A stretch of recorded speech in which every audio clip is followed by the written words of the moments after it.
Round 3. What? Okay. So again, we're late. We know. We were going to review this when it first came out. We went and watched it. Blah blah blah. COVID. People got COVID. Life. But this just came out like a week or two ago. There we go. So it's still relevant. So basically, it just came out. You can watch it at the house if you have not seen it at the theater. Spider-Man Across the Spider-Verse. It was so nice. I had to buy it twice. Okay. Anyway. Nice. Fancy. Yeah. Who wants to go first? You the comic book person, man. You should go first. Okay. He's like, okay, I'll twist my arm. I'm going to say, was disappointed in the movie. Really? Yeah. It's not what it was. Right. And I expected more of what I got last time. And I'm not saying that I didn't get that to a certain degree, but the first 30 minutes of the movie. Well, that was Gwen anyway. Spoiler alert. Spoiler alert. Was about Gwen and her life. And not only was it about Gwen and her life, but since it was about Gwen and her life, they took out certain things in the movie that I loved about the first movie. Like what? So the first movie, you start off with him walking to school with his J's on and his hoodie, right? Yeah. Listening to good music. Hip hop. Mm-hmm. This one, you start off with Gwen with her Chuck Taylors on or whatever she had on, going to band practice or whatever she was doing, and we're hearing rock music. So it's not that I would have had a problem with that, but I was expecting more of my hip hop culture, because that's how they built the whole first movie was hip hop graffiti, right? Yeah. It was the music, it was the J's, it was like all that, and then just to start this movie like nah, this is different. It's like, oh, okay, that's what we're doing here. So from that perspective, now I don't want to say it was bad. I was just disappointed in it. I was just like, man. And that carried through the whole movie for you. No, but that was the first 30 minutes of the movie. Yeah, you're right. You see what I'm saying? There was a point in the movie where all of a sudden you show Miles and then here comes the hip hop blasting. So I got a little bit of it, but like I said, I felt like the original movie, speaking of, the original one was mostly all of that. It was that for most of the time. It was all about him and his experience with his music and his J's.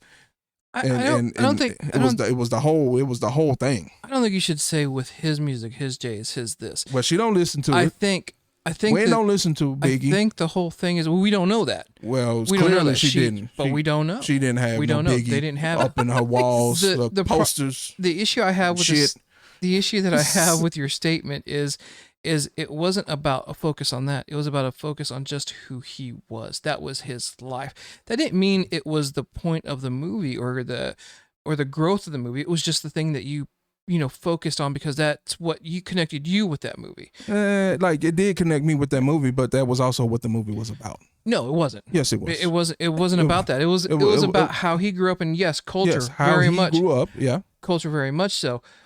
But whenever you were going to have the sequel, it was always going to be about expanding on everything around it. When you have a movie that started with the name Into the Spider-Verse, it was good that they focused on him. But whenever you had him with Peter Parker, that wasn't, you weren't going through those same things. You then kind of flipped. I will say when this movie started, I forgot we were watching a movie about Miles Morales. Exactly. That so whatever you want to call that feeling that you had, that was my problem with the movie.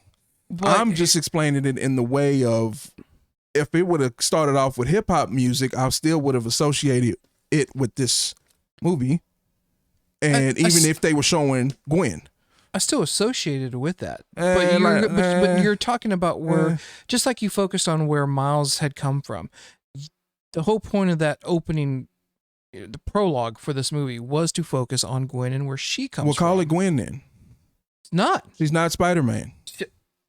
But she is one of the Spider people. She's one of the Spider people, but the movie is called Spider-Man Across the Spider-Verse. Right. So you started not the Gwen, so not you the didn't- Gwen story. You didn't start in not Spider. Miles Morales. What did she you call started across the Spider-Verse. That's exactly what you just said. No. Sure you did. It was just her Spider-Verse. What's a Spider Gwen? Spider-Gwen. Actually, it's Ghost Spider. Whatever. It should have been called Ghost Spider Across the Spider-Verse. You It's already have called it in the title. Spider-Man. You already have it in the title. It's It's called, across the it's called Spider-Verse. Spider-Man. When you say Just across saying. the Spider-Verse, you are saying you can start at any point wherever that No, Spider-Verse may when it start. says Across the Spider-Verse, that tells me they're going to show even more Spider-Men. And did they do that? Did they do that? No. Not that they were going to solely focus on one of them for 30 minutes. You had the whole reason that you're focusing on a particular character is because that's that's part of the main protagonist and what she's going to be going through on this one, the same that Miles did with the first one. No, she ended up, It's Spoiler alert. she was a bad guy. no, she wasn't. Yeah, for most of the movie, she was a bad guy. No, Yeah, no. she She- was.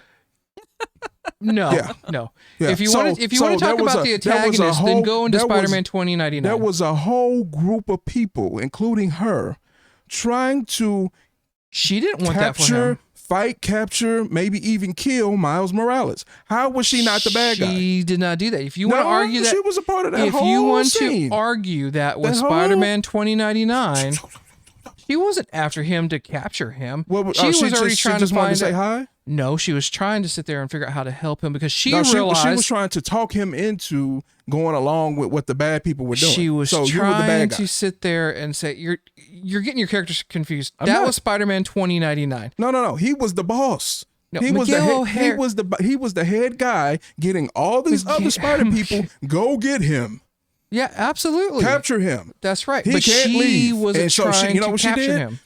All right, you gotta come back, Miles. Now- Come back. So well, yeah, but not to sit there and capture To let him go. She was gonna. We don't know. She was never gonna- got. She never got Do you there. think she was gonna let him go? If she caught him, if she caught up with him. I'm going to tell you why here in a second. I don't know. I'm a little confused. Now I'm thinking I didn't quite understand the movie. Because look at Hobie, Spider Punk. Okay, Mm-hmm. right? His whole thing was telling her, I'm not conforming to any system. I loved his character. His Right. was my favorite Right, but character now of the you're movie. talking about. I said for most of the movie, she was a bad guy. You're talking about something that happened closer to the end. You're thinking with- it's close to the end because it was a long ass movie, and it was Right. right. So she was But a wasn't- bad guy for most of the movie. It wasn't the bad guy for most of the movie, and that's what Hobie was also trying to teach her. Unbiased down. So, all right, now I'm like, and now I'm just like, wait, what? Okay, so let's walk through this for a minute. No, they So were they- running. They were chasing him. So we had the little spot guy, I got to do this again. All right. right? Yeah. Mhm. We had- Which you know, Which really, I will tell you right now, is kind of a little bit of a throwaway antagonist. yeah, a little comic relief for most I thought it was- for most of the Yeah. movie was comic relief. Well, especially the introduction in the bodega or whatever. Until he became Yeah. Then it was the like, major threat. right. Yeah. But he was funny. It was funny at Mhm. first. Yeah. Okay, so he was upset because what, some kind of thing turned him into that? No. Some The reactor from the first one uh-huh. that they were messing with to see if they could even transverse the Spider-Verse, if you Right. will. Oh, big words. Look at that, man. He was caught up in that particle accelerator. So what happened with him is instead of getting bit by a magical spider, It threw him. part of him got hit with this, basically a portion of it that could allow him to transverse in between the spaces, in between spaces, Mhm. so to speak, right? So they gave a absolute D-rate character for Spider-Man and made him actually pretty freaking impressive, which is hard to do with this character because this character is goofy as hell. Yeah. Mm-hmm. So they did points to Sony for going and saying we can make him a A-level threat villain. Just wait. And so I just feel like the stuff like this is why I like animation because you Mhm. can do whatever. I feel like Oh, yeah. even though D-rate villain, right? However, those fight scenes, even the one in the convenience store, Yep. like so dope. Like I just don't think it would ever come across like that In dope live action. in a comic book, right? You mean in live action or Or comic both. books? Yeah. Both. live action or comic book. Like that like it was that was a cool scene. I'm not going to disagree with you on the fact of the fluid of the animation that would make it that way, but as being a longtime comic book reader, I don't necessarily agree with that. I think I've never seen. I used to do comic books, not necessarily the Spider-Man and this. You did comic books? Yeah, A little bit. but I've never seen anything like that fight scene in a comic book. Where it jumped out at me like that, and it was super memorable and like nothing like that. I would say Brian Hitch's run on Ultimate X-Men, which is where the MCU got a lot of their Stealing. Saying stealing, they own the property, but a lot of stuff comes from that run, and he is very much a cinematic artist, Brian Hitch. But to your point, though, you're right. Like that's never going to be done in live action, and it does limit the ability to show it in a fluid motion when it's on paper, which is a fair there's just way more small nuanced detailed things that you can do in the animation that you can't, I mean, unless you're going to make the one fight scene 3 comic books long. Well, you see what I mean? Like the one small fight scene in the convenience store 3 comic books long, then maybe you can do it, but again, generally speaking that's not what's happening. You could do it for 10 pages, but if you're saying would it have the same effect visually, no. Because you're talking about something that's on the page, and having grown up with it and having been a student of art, like for me that's okay because I can see that and my imagination does the rest. But you're right, seeing that on the big screen or the small screen, there's something to it. I think it's even more points for it being on the big screen versus how I'm used to an animated Spider-Man, which is on a tube TV because we're old. So meanwhile, back at the Batcave, right, Gwen is she gets found out by her father, right, and he thinks like that she murdered, or I guess she did, but it wasn't intentional or whatever, that she had accidentally killed whatever turned into a bug. So the theory is that she accidentally killed Peter in this timeline. Right. So okay. He didn't become Spider-Man, but he was always beside her, and so the roles were reversed. And so when he accidentally died, her father thinks Ghost Spider is the reason that he died. Right. So he has it in for our lovable Spider-Gwen. Yeah. So when he finds out that she is one and the same, then she starts on the run because not only is it her dad, he's chief of police. Right. Everybody running in this movie. This when she joins this group, right? This is when she joins this group. So just remind me, because it's been a minute. What is this group still in the plastic, y'all? Still in the plastic. To do? What is their purpose? We saw this in the theater. This is still sealed. So the purpose of the group was just them trying to figure out. Basically, they're trying to stop what Marvel refers to as incursions because of Spider-Man No Way Home and Doctor Strange, Multitude of whatever. Multiverse of Madness. Witch and Multiverse of Madness. Okay. In fact, they even allude to the MCU twice. Mm-hmm. Once with the mention of "Don't even get me started on Doctor Strange and that punk kid." Oh yeah, from the universe, right? Mm-hmm. And you go by and you see the Prowler from Spider-Man, the live action from the first movie. And so this group is like, wait, hold on. Let's do it. We talked about this. What's his name? Don Glover. No. Childish Gambino. Yep. Oh yeah. Yeah. Let's make sure we shout out.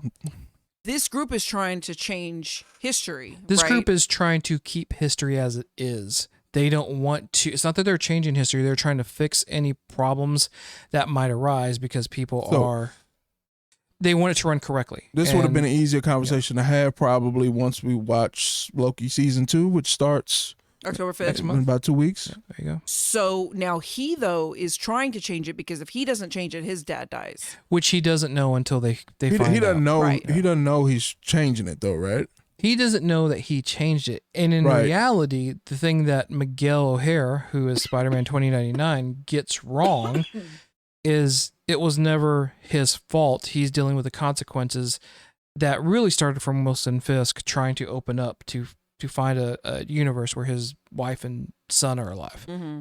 So it had nothing to do with him, but he gets pulled into it. And what they go on to say is if he wasn't bitten then he never would have been that Spider-Man, and Peter Parker of that universe, of the Miles Morales universe, does live.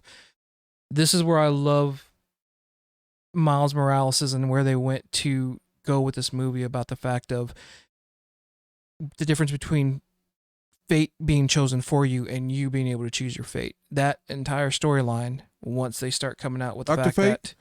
that, not Dr. Fate, that's Detective Comics, but being able to choose your own path and not letting people determine what it's for you. I just fell in love with that entire concept. Not just people, all the spider people, including Gwen, punk ass. Gwen wasn't the traitor.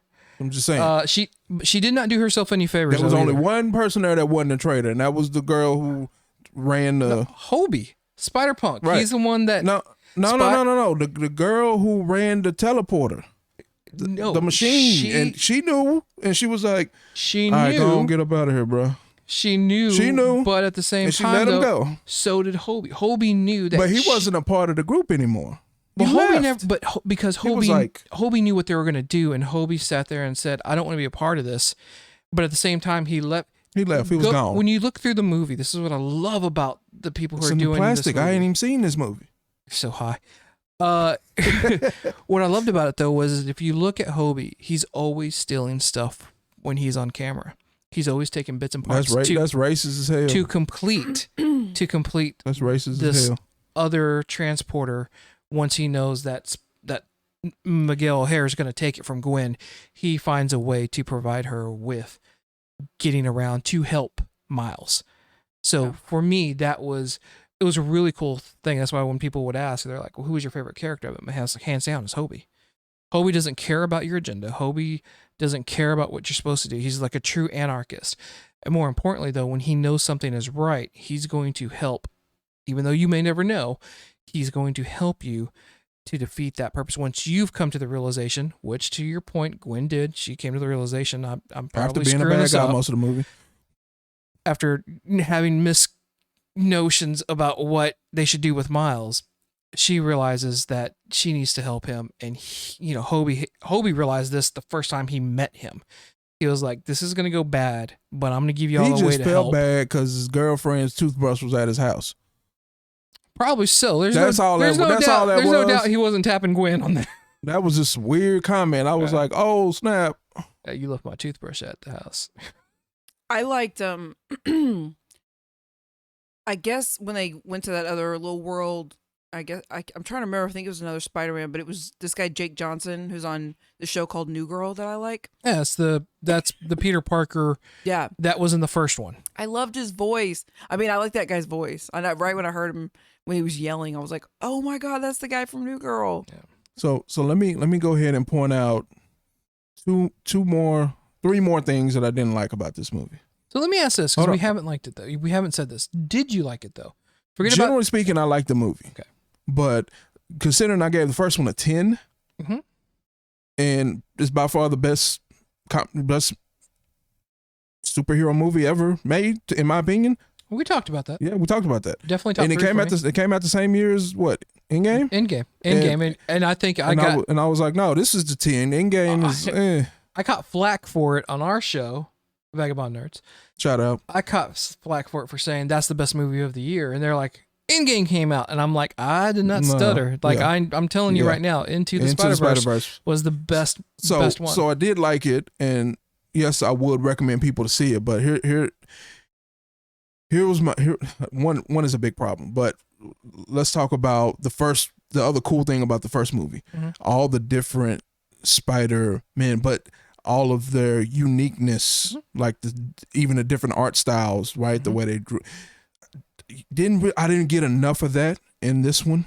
Like, there was a bunch of different Spider-Man, but the first one had like very unique art styles to every single one that was on screen for most of the time, right? And they all popped up back at the end. I was like, oh, okay, I'm pumped, right? Crunk, right? Cool. The graphics were better, but I didn't like them as much. The first one had more abstract kind of feel to it. This one, like, the people had more realistic features, like their face and stuff. And I was like, better quality, but I'm not feeling this. So it's not that it was bad, but I'm just like, it just made the movie have a different feel, almost like a Pixar movie. Just the face, I would say, with the exception of just the face. with the exception of the museum, where they did it in almost a Leonardo, not DiCaprio, but Da Vinci style, Mm-hmm. with the type of paper, the type of art, and everything else. It was very, God, that was probably my favorite scene, is seeing it done in that art style. Mm-hmm. Which is far from what you're talking about, because I do believe what you're talking about is pretty much when they get into the future with Spider-Man 2099, and they're in Nueva York. That's where you're talking about, where it started. It was definitely it was cleaner, it was sharper, but did it come at a loss of what they had done before? Yeah, I mean, even towards the middle, because they spent 30 minutes on Gwen when they were going to the party, right, for the dad. Like, it was just so many people there, just normal people, and it just kind of, I was like, I wasn't feeling it. So that's two. Now the last thing is, and this is gonna be my hot take for this, is the quote of the day. No, we just had that in the last round. No, my quote of the day. Oh, okay, go ahead. It had Matrix Reloaded vibes. It had Matrix Reloaded vibes. Are you talking about specifically because of the ending? Yeah. Yeah, because, I mean, it was big hype. Matrix Reloaded had big hype, right? Oh, Matrix 2, right? Oh, perfect movie. And now we're making another one, right? Big hype going in, and then the movie starts, and then let's create all these different worlds, right? And build up, and credits. So, did you get any feedback in your theater when that happened? I don't think it was a bunch of people there. No, it wasn't. No. So our theater was jam-packed. Yeah. Jam-packed. Probably a 6, 7, or 8-year-old kid. To be continued. What the fuck, is that it? And I was like, wow. And we're all kind of chuckling. Because we're like, wow. But yeah, I get that. I felt that. Yeah. I mean, because not only was the whole movie slowly building up, right?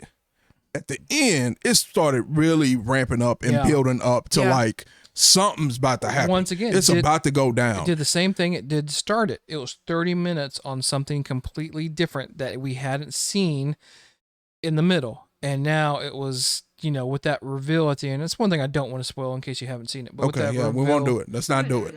But there's a big twist at the end. With that twist at the end, it was one of those, oh my God, I want to watch. Like, don't stop it now. And then, of course, it's to be continued. Yep. So it'll be interesting to see how it does, because everyone was like, oh, they made them at the same time. Number one, no, they didn't. Which ones? They were 1 and 2 or 2 and 3? 2 and 3. Okay. So the next one's Beyond the Spider-Verse. Yeah.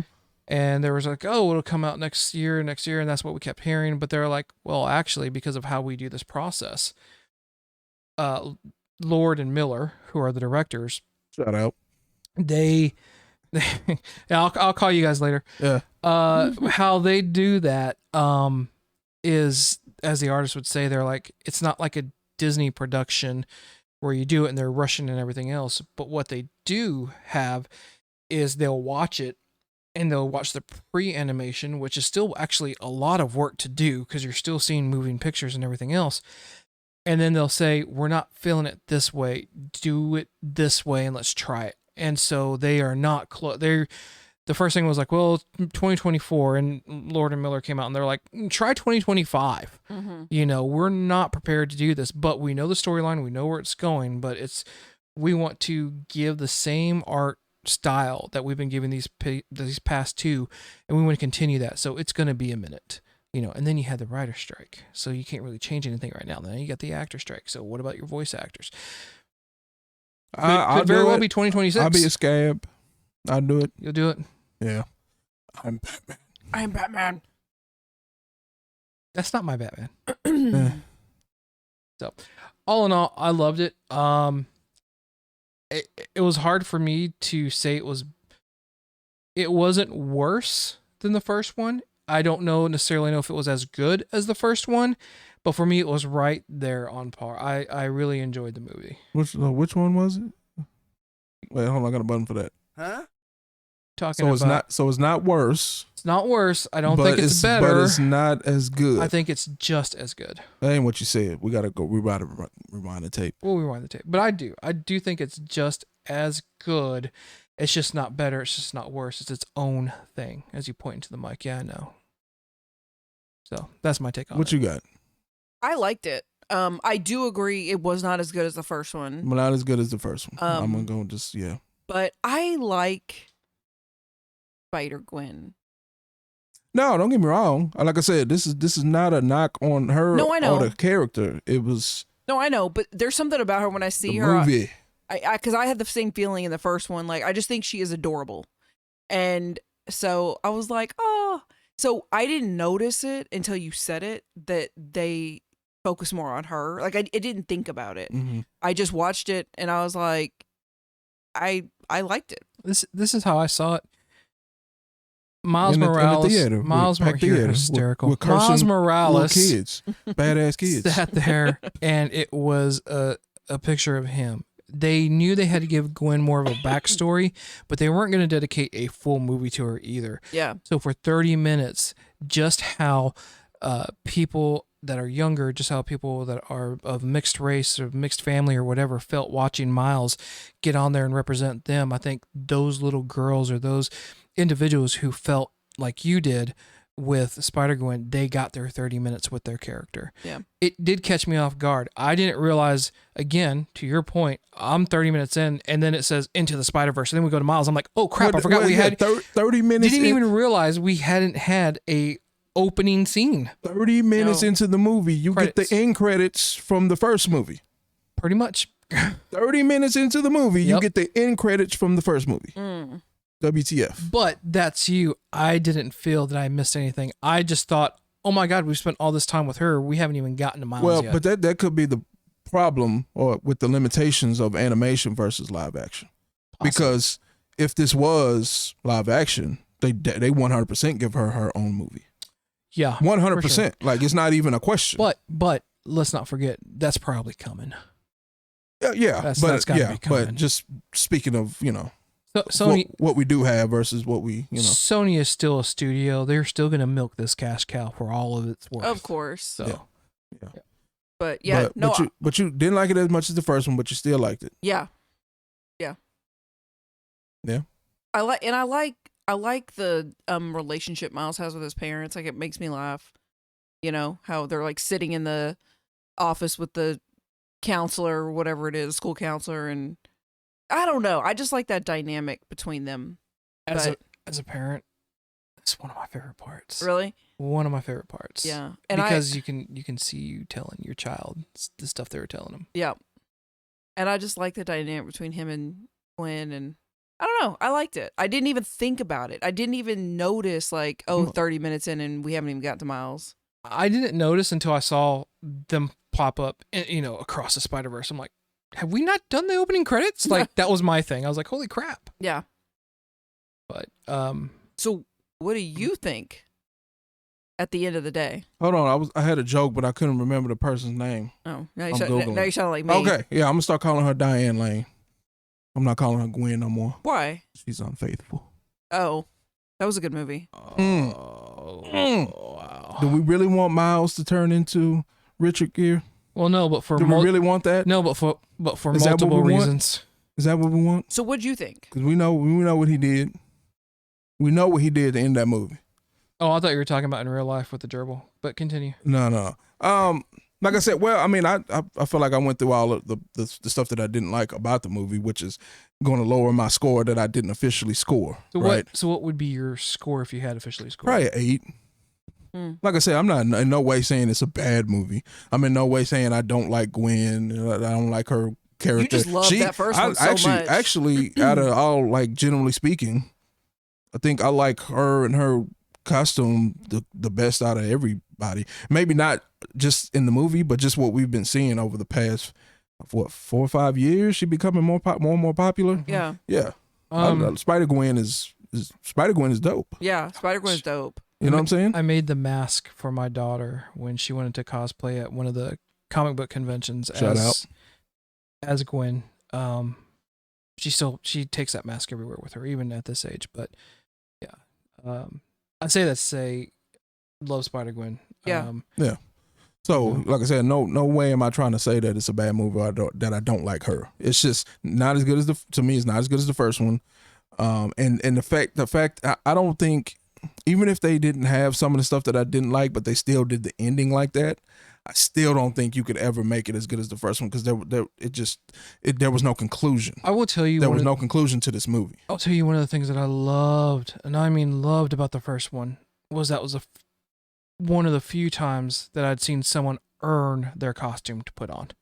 When you're going through that first one and he's putting on the costume for the first time, it feels earned. It feels that it was a natural progression of the story, like everything. I still get goosebumps watching that, listening to that song, and him realizing I'm gonna be Spider-Man. Yeah. Like, it's nothing like anything that's come before. This movie had a bar so high that to come close to it would be awesome. And for me, it came close to it. Again, I don't think it's worse. I just don't think it's better. And I know that's weird. So if I was rating it, right, you're not wrong. First one's a 10, but this has got to be like a 9.9. That's how I feel about this one. I don't know how you wrap this up. I don't know what the expectations are for. Now, what I will say, which is not fair, right? You wouldn't normally do this, but there is a way that you could wrap this up, make it dope, and I can say that as a whole arc, as the kids call it now, or these last two movies as a saga, was better than the first movie. You might can get me on that depending on how the third movie is, but as of right now, it's just like no ending. It's gonna be hard to do, and I think we found that out with the Dark Knight trilogy. I mean, I think is it gonna be all okay? Here, prediction time. All Spider-Man cameos in the third movie, or is somebody else gonna have to step in to help? You mean from outside of the Spider? No. I think they keep this strictly with the Spider-Men, Spider-Women. Because who's helped him so far in the live actions? Iron Man and Doctor Strange. You won't get any of that because two reasons. One, Sony wants to keep this about Spider-Man because that's their property for any action, animation, or whatever. That's theirs. That's not MCU. Like, at the end of the day, they license the use of Spider-Man Peter Parker to Disney, and Disney pays them. And two, Sony would not pay for the amount of money that it would cost them to. But it's not just Spider-Man though. Won't matter. It's a whole Spider-Man universe, right?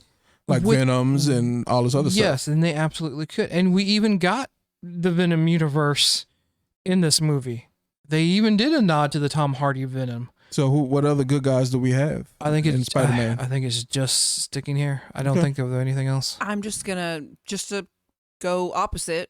Not because I disagree, but Sound like you're disagreeing. No, I'm gonna go for we will see somebody else. So I'm gonna go how about this? I'm right in the middle. We're gonna see something, but it might not be the solution to the problem. More of just a cameo nod. That could be possible. Yeah. That could be. I don't think we will. I think they'll stick to just this, and I think with the way it ended, you're gonna have a feel of that first movie again. I do think that. I do want to rewatch this. So if you could bust open that. You can't do that. You got digital. Yeah, we could watch it on, but this one I kind of want to open because. Ooh, something's loose in that. That's a disc. But yeah, we could wait. Where's the streaming at though? This is Sony stuff, right? Is it streaming? It's not streaming on Disney. No, but I think Vudu has it on sale right now. Vudu. Oh, you want me to go for $9 on digital? I bought two. I'm not buying another. No, we can open this one. Okay, the raggedy one. Yeah. Okay. So you gave your official score. I gave mine. What would you score this, and would you recommend somebody to go see it? I was thinking like an 8.8. Okay. In my head when we came into this, and I would definitely recommend CD Lamb. That's right. Yeah. I would definitely recommend watching this. Yeah, and just for the record, yes, I would definitely recommend this to people. Go watch it. I thought you were going to recommend CD Lamb. I would too, especially if you got a fantasy league spot open. Does that mean time to wrap up? That's probably time. To Yep, wrap up. probably. Yeah. So I'm starting to We've talk gone to sports. fantasy football. Talking about sports. So, talking sports. We've lost everybody. You got your stuff ready? I'm calling you out. I'm Wow. ready. Remember what we did last time? I remember how we opened it. Well, I remember she was ready. She was in this. We try to keep it too professional here. All right, y'all ready?